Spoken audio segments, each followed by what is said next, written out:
Sony 55 inches. So isasaksak natin.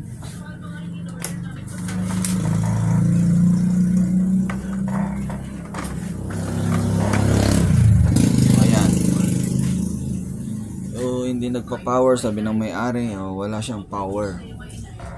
Patay at kasi hindi ko dito sa on. Hindi on nito.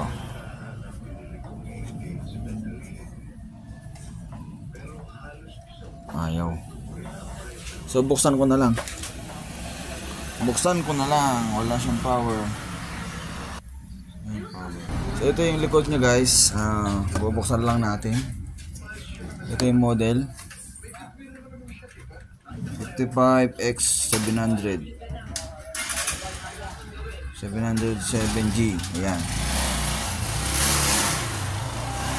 Buksan lang natin. So ito na, guys, nabuksan ko na.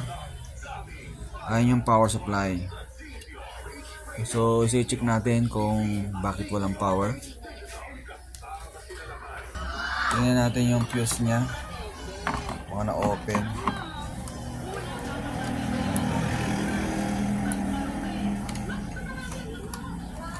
Wala nga. Na-open yung fuse, ayaw pumalo. So, check natin bakit na-open yung fuse.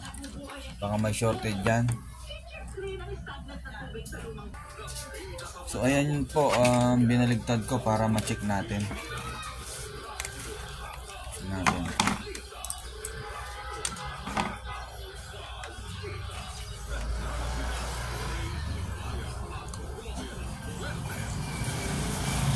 Parang may leak siya ba?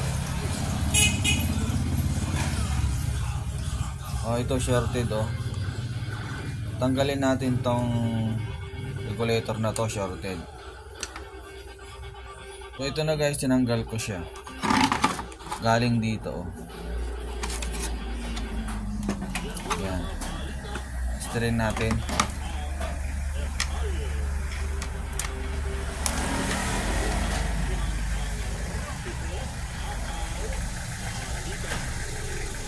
Ayan, oh, shorted, oh. So maghanap lang ako. Ito na, nakahanap na ako, guys. Ito galing dito sa ano bang TV to, di ban LCD regulator, MOSFET. Pagka kukuha kayo ng regulator pang LCD ang kunin yung power supply, matitibay mga MOSFET nun natin.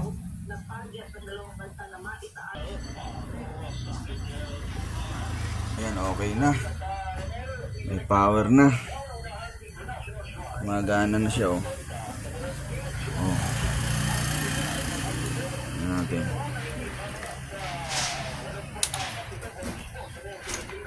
So ang problema niya, fuse at saka regulator, isa yun, yun dito, shorted. Kaya nasira daw ito, nawala daw ng power kasi natuluan ng basa ng tubig sa ulan. Ito pumunta rito, ay kuryente ako. Ito yung power niya, oh. So okay na, tuluan ng ulan.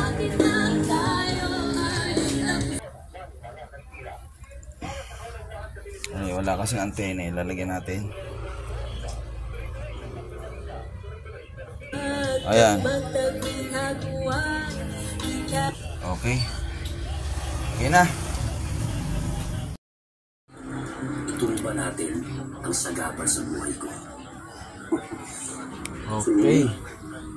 Sino yung pangalawa? Okay na, ganda na.